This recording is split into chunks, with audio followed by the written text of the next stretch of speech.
All right, so we got a Marvel thing that came out past week. Not a show, not even a movie, but a special presentation, Marvin. That's what it's called. Okay. Yeah. Werewolf by Night had a 52-minute runtime. It was a So, breeze. yeah, I mean, Easiest watch of my life. Yeah, it was. Rick Wasserman, I don't know how to say it, has an amazing voice for narration, I want to say. who? The guy that narrates at the beginning of the Oh, is that who it was? Rick Wasserman. Wasserman, yeah. Okay. Yeah, Who'd you think it was? Or you didn't care? I didn't think about it at all. Matter of fact, I forgot that there was a narration in the beginning. That's why I was like, wait, what the fuck are we talking about? Good. But yeah, folks, Werewolf by Night, directed by Michael Giacchino, who is actually a composer.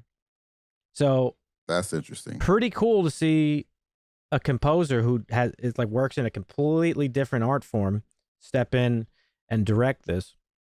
Yeah. I mean, Now- I love the soundtrack and the overall like eerie sounds in the movie or Well, presentation. yeah, Shit gave me the creeps. yeah, I mean, and that was the objective when this was announced. It was like, hey, this is Marvel's like foray into horror, which they also, to be fair, said about fucking Multiverse of Madness, but that wasn't really scary or horror. I mean, some points, mainly when he met like the Dark Strange guy towards the end, Oh yeah. that was like kind of neat. But Yeah. you know, this way more in line with particularly classic horror of like the 1930s and 40s, which you guys know I love. Mm-hmm. Our viewers probably know because we made the new intro for intro. Halloween. So this Great movie, intro, by the way. thank you. Amazing. This movie is a nod to those classic horror films. And when it first got announced, I was like, I don't really kind of give a fuck, honestly, about this. But I'm glad I watched it because I really fucking enjoyed it. It was good. It was good. I liked it. Yeah. It nailed that old feel, that feel of like old horror movies. Not just because it was in black and white, but just all of it, like a lot of the stuff. Now, Werewolf by Night, Marvin, is the comic book in which Moon Knight first appeared. Whoa. Okay. And, it is about a character, Jack Russell, who is a werewolf.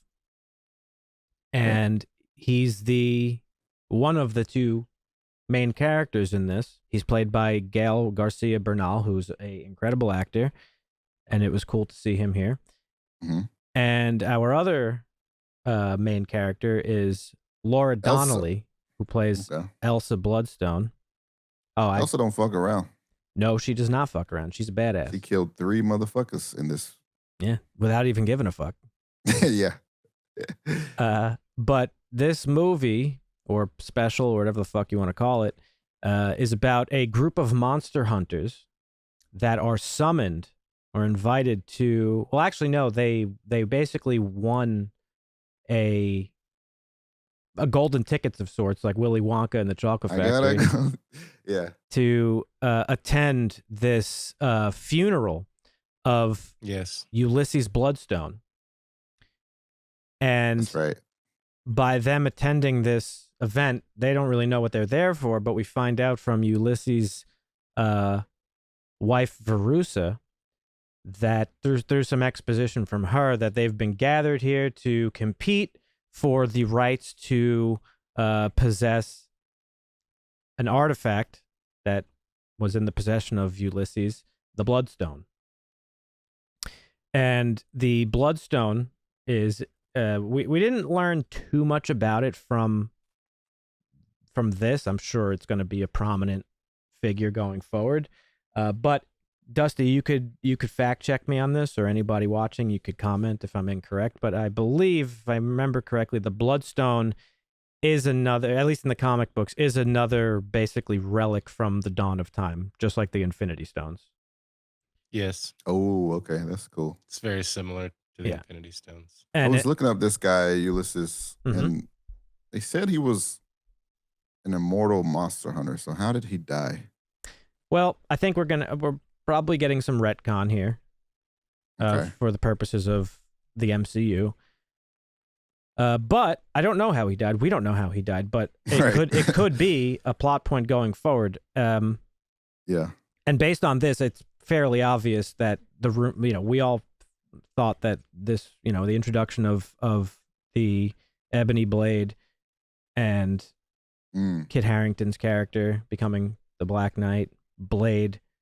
Now this, it's all but confirmed. We're probably gearing up for the Midnight Suns, either a show or movie, probably a movie. The Midnight Suns, Marvin, is a group of heroes or anti-heroes that predominantly deal with like paranormal and otherworldly issues. Okay. You got, Blade, the Black Knight, Elsa Bloodstone, Ghost Rider. I think Wolverine was in them at one point, but I said this once before when we were talking. I think the MCU's gonna be setting us up for like different sections of things, know, earthbound shit, spacebound shit, and paranormal type of shit. I like the way that they sort of presented monster hunting through what little information we got about this group of people. Right. And they all do it, and Verussa is really the one that gives the most exposition. They like, and we assume Ulysses did too because she spent so much time with him. Like, they fucking hate monsters, boy. Right. Yeah. But throughout the course of this, we meet another monster, Ted, aka Ted. Man Thing. Yeah. Yep. I had to look that up to see what he was because I was confused a little bit. Yeah, he actually is named Ted in the comic books, Marvin, because he's a doctor. And he was mutated somehow. I don't really know the ins and outs of it. Okay. But he is actually friends with Jack Russell in the comic books. And Ted's the one that they're tasked to chase around this sort of like labyrinthian facility, and whoever Which catches was also like where all the graves were of the family. Yeah. Whoever catches and kills Ted and recovers the bloodstone, which is attached to him, will win it. Right. And that's really the only bit of exposition we get about the bloodstone, is that it seems to weaken monsters' power. But also draw it out. No, because it was on his back. Well, I mean, they draw out and transform. Oh, yes, Jack yeah. into the werewolf. It exposes them, right? Yeah. Mm-hmm. And so our boy Jack, we find out he's not a monster hunter at all. He's pretending to be. I'm surprised I didn't even catch this. The narration in the beginning literally says a monster among men or something like that. Yeah. Oh, hunters, okay. Yeah. When he first like is revealed out of the doorway. Yeah. I didn't even think of it. I just was like, hey, he's totally a monster hunter. Oh shit, he's got like 170 fucking kills under his belt. It's a killer. Yeah. But because I didn't remember, I don't know much about like these characters that much. So I didn't know that Jack Russell, I didn't never put the two and two together. What are you gonna say, Dusty? His name is Jack Russell. Yeah, that's what I'm saying. I didn't know who That's Jack hilarious. Russell was. So I didn't even, yeah. But are you referring because he's a dog, like, Jack Russell Like a Terrier? dog. He's a werewolf. Yeah. Yeah, it turns out he's a I did not werewolf, catch that. and he's there to help his boy Ted out. Yeah. And at one point later in the film, he does get exposed and transformed forcibly by the Bloodstone. And this was a nod to the classic. It's a nod to the classic Wolfman. He looked almost identical to the Wolfman. Yeah, I was gonna say it had to be a conscious decision to make him look like a cheesy 100%, 1940s werewolf. Yeah. Right? It was fitting though, obviously, with the style of this. The transformation in Wolfman is like probably one of the most famous scenes in like film history, because it's like a shot of his feet. You've probably seen it, and it's his feet, and they do like transition shots of each stage of like hair growth. Right. But at the time, that was like fucking revolutionary. People probably like, oh my fucking Oh my God, it's real. Yeah. Could you imagine? I thought Elsa's her portrayal of seeing that was pretty good. Like that she was like fucking she horrified. made it look really, she made Yeah. it look really like terrifying. Yep. And it's like showed like, I don't know, they were all really scared of him. Like are werewolves like considered way more powerful than normal monsters in this type of universe or something like that, maybe? Because they all seem like super. Well, werewolf lore, I just think they don't have any control over their actions when they transform. And he hints at that too. He starts, when he realizes he's going to be transformed, yeah. he starts sniffing her, and she's like, "What the fuck are you doing?" And he's like, "Oh, I'm. It could help me remember you." Yeah, that was shit. Maybe. Yeah, she's like, "Has it ever Maybe. worked before?" He's like, "Only once." Yeah. So that was good. Yeah. when he first shows up there, Jack, he's looking around like the trophy room essentially, and there's some heads of different creatures, and he's like, "Oh yeah, I didn't kill that one, but I ran into him a couple times," and it was very clearly a vampire, like had pointy teeth and shit. Yeah.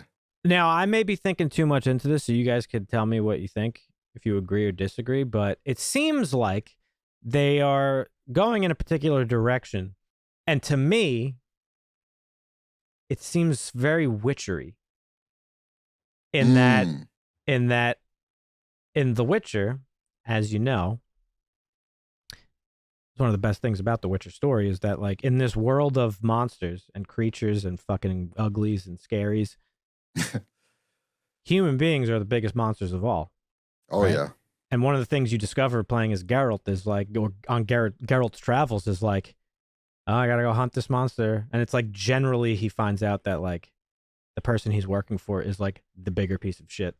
Yeah. And the monsters, like there's a lot of times in The Witcher where like you're put to a decision of like, do I kill this thing and get money, or do I just let it go because it's really not doing anything wrong? Right. And it seems like with Jack, with Ted, that's sort of where they're going. We see throughout this that Man-Thing, he fucking is melting people and shit, but he's only doing it to defend himself. Yeah. And when approached with like a gentle demeanor and a friendly demeanor, as Elsa did, he's just like a puppy. He's like, ooh. Yeah. And he's nice. So I think that'll be a really cool and interesting way, because, I mean, like, let's face it, just monsters bad, humans good is like, that's boring. Nobody wants to see that. Yeah. So it'll be cool to see that stuff play out. Like in the Blade movies, for instance, as good as those movies are for older comic book movies, like pre-MCU comic book movies, it was always that, like, you know, vampires are clearly bad and the hunters are clearly good. So it'll be cool to see a little bit more nuance there. But the other thing too that made me think of Witcher is that vampire trophy that was on the wall. It was like a fully like monstrous vampire. But in The Witcher, or in the Witcher lore of vampires specifically, there's like a hierarchy of vampires. There's lesser vampires, there's higher vampires that have different powers and strengths and abilities, and the higher vampires are the ones that could actually look like people. Right. So right. that'll also be cool to see if that's the direction that they end up going. Yeah, that would be cool to see. Yeah, I thought it was good. Funny moments and just the right amount of cheesy. Yeah. I also love the shift to color at the end. Yeah, and go ahead. No, finish. Well, I was gonna say that and the banter between Jack and Ted at the end. Super cool movie for sure. Dusty, you got any bones to pick? Because you're the tough cookie here. No, this was good. You enjoyed good it? hour film. I liked it. Yeah, the character development was good. Mm-hmm. Yeah. The story was entertaining. The gore was great. You know, I think they were able to get away with a lot of stuff because black and white. It's black and white. Yeah, red blood is, you can't do that shit in some countries and some areas for certain ratings. So, right. I thought, you know, the turn to color at the end was also a nice touch. Yeah, this had an a TV 14 rating. So I think that also played into the fact that why it was gory, because it was black and white, and it is specifically associated with like red blood, the ratings. But I think TV standards are different than movie standards. So whatever they did, I guess it's classified as a show because it was on television, technically being on a streaming service. So it got a TV 14 rating. But that being said, you are right. It was pretty fucking gory. I was surprised. Like, we're seeing arms get fucking sliced off. Yeah, it was. Heads getting crushed, like all sorts of crazy shit. Guy gets cut fucking his stabbed in the throat. throat. Yeah. And it was like gratuitous too. It was like in your face. Black dude got his fucking ear bitten off like Holyfield and then murdered right after. Holyfield. So that actually made me really hopeful because, you know, a lot of talk has been, how are you going to do fucking Blade? You can't do Blade really in a PG-13 thing. I mean, maybe you can. It ain't going to hit the same as that OG Blade that we love. Certainly can't I don't know if it, we may not We may get an our Blade. Well, that's what I'm saying. Certainly can't That would do be a sick. PG-13 fucking Punisher. Like, that's absolutely out of the Nah. question. Their willingness to do this sort of stuff, even though it was black and white, seems like we're getting a willingness to go in a more graphic direction for characters that require it, right? So that's cool to see. Speaking on the black and on the black and white thing and the fade to color, or the transition to color rather. Again, I may be thinking too much into this, but during that sequence, they were playing "Somewhere Over the Rainbow" by but from fucking The Wizard of Oz. of Oz. Yeah. Hello. Most famous movie fucking ever made, Wizard of Oz. And I sort of took it as those two things like working in tandem with one another. I watch a lot of, breakdowns and Easter egg stuff, and nobody really mentioned the connection that the song may have had to the transition to color.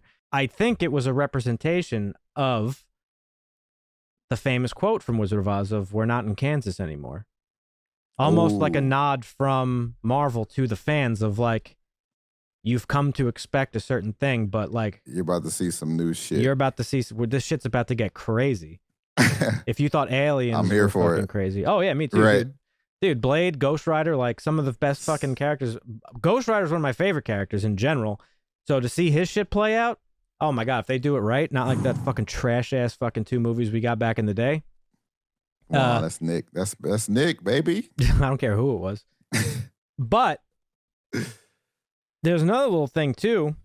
Man-Thing in the comic books, Marvin, he's the guardian of the nexus of all realities. Shit. And the fact that he's missing from that guard post, clearly, because he's in this labyrinth, probably will come into play with the multiverse saga. The fact that we are now currently experiencing a shattered and fractured timeline and stuff like that. Yeah. So I think he'll be a key figure going forward. Which it's cool. Again, we're starting to see all these little things come together. So it's like, trust in Feige. He will provide. I'm about to start a cult for Kevin Feige. Anybody interested? I'm joining. It'll be a cool I'm down. cult. Like, we won't drink poison or nothing like that. We'll just like get together once a week and talk about Feige and how much we love him. You might be thinking, Man-Thing, that seems awfully similar to Swamp Thing. It does. Yeah. Looks alike, sounds alike, similar origin. Well, you'd be right, Marvin. And guess what? Man-Thing came out almost I think 2 months prior to Swamp Thing. Ooh, So we always no, talk come about how on. competitive the industry was back then. Yeah. You hit Marvel probably heard like, oh shit, they got like a swamp creature character coming out. We got to rush one out, boys. Man-Thing, what's his name? Fuck it, put it out there. So There was a lot of that. oh yeah, A lot of that. but yeah. So yeah, back to the movie. It was great. I thought it was good. I really enjoyed it. Honestly, probably one of my favorite Phase 4 things we've gotten at this point. Like, I would agree. it's in the top 3. Yeah. Now, I don't know if that has to do with the fact that Phase 4 has sort of felt a little bit disjointed and rudderless and kind of just meh overall, and that but this I just thought this was good. Yeah. We got like, it wasn't like super reliant on MCU stuff. It had a little bit of it, just enough to get your eyes to fucking get your eyebrows moving. Like, oh shit, okay. But the rest was pretty self-contained, and it was cool. Had good action and all that good stuff, and it was, like you said, creepy. It was basically just a prologue into the Marvel Supernatural, an introduction of the characters. Mm-hmm. Not too much info, but just enough to get you hooked and Right. think what's going on with these guys. I love how it has, for me, it's similarities to like we've been watching and reviewing Andor. Yeah. And it has that similar feel to where it's the same universe, but Mhm. it feels like a totally different thing. Yeah, I Like, mean, you get it's like a standalone thing almost. Like, Yeah. it doesn't necessarily feel like Marvel. Yeah, but if like they- you said, it has little breadcrumbs and stuff. right. If they don't tell you that, like, you're like, hey, listen, you're in the MCU right now, like, you probably wouldn't even know. Yeah. Exactly. I love that. Yeah, I love to see them do different stuff. that It's was amazing. great. And it was also all new characters too. There was like not one familiar Yeah. face that was in this. So Although Elsa for me looked a lot like, what's that actress's name? what was Jesse's girlfriend in Breaking Bad? Catherine Ritter. Yeah, Yeah, she looks a lot like I was her. thinking to the same thing. me. Which, not is it? And she Catherine plays Ritter? Jessica Jones. Jessica Jones too. Is her name Catherine? Kristen Ritter. Sorry. Kristen. Yeah, Okay. I was thinking that too the whole time. She looks really similar to her. But she has some streaks in her hair. That was cool when we saw behind her. Yeah. She has some like maybe gray. I don't know. It's black and white, but I didn't notice that, but I believe you, and that might have something to do with like her involvement with monsters. A lot of like horror lore, like when you witness something, you turn gray. Your hair, right? So maybe that has to do with it. And there's there's a little bit more mystery with her too, because we get some exposition that she hasn't been around for a really long time. Her father 20 years. Yeah, she's her father's greatest failure or whatever. But she's got some fucking training. She does. So what the fuck has she been up to for 20 years? Right. Yeah, they all feel a little slighted because they had to earn their right to be in the hunt, and she's got birthright, baby. She's got birthrights. Yeah. Yep. She just shows and she up. ended up winning. So yeah, I still would like to know, because the guy Ulysses was supposed to be immortal, which is it comes from the stone. So it must have had something to do with him losing maybe control of the stone or something. I would like to see more about that. Because I was looking it up, he was alive. He was like originally a caveman, and he's been alive for like 10,000 years from the stone. In the comic books. Yeah. So I would like to know a little bit more about maybe what happened. Well, we'll see what they do with that. I mean, I wouldn't guess they would bring him back. Maybe we'll like hear some more about it, but it wouldn't make sense to bring him back. Not. Nah, yeah, because she needs it. Twist the timeline to their advantage. So it could just be something like, here he is, there he is, bye. Yeah. Never hear from him again. Seems like she gets a lot of her power, well, looking at her description in the comic books, from having possession of the Bloodstone. So. Yeah. Yes. And she was kind of sitting there like, I mean, I don't think she's a bad person, but at the end, when it does transition to color, she's sitting there kind of like, okay. Yep. Okay. But yeah, so there you have it, folks. Werewolf by Night. I recommend checking it out if you haven't. If you've been a little bit like disappointed by the recent Marvel stuff, give this one a shot. It was refreshing. And it was nice and cool that it was like Halloween themed and, stuff like that, given that it's October. But check it out. Let us know in the comments what you thought of Werewolf by Night. And if you have not done so, please consider subscribing to the channel and hitting the notification bell. Check out our website, harshlanguage.tv, for more of our content. And we appreciate you watching. We'll catch you in the next one. See ya. Hasta.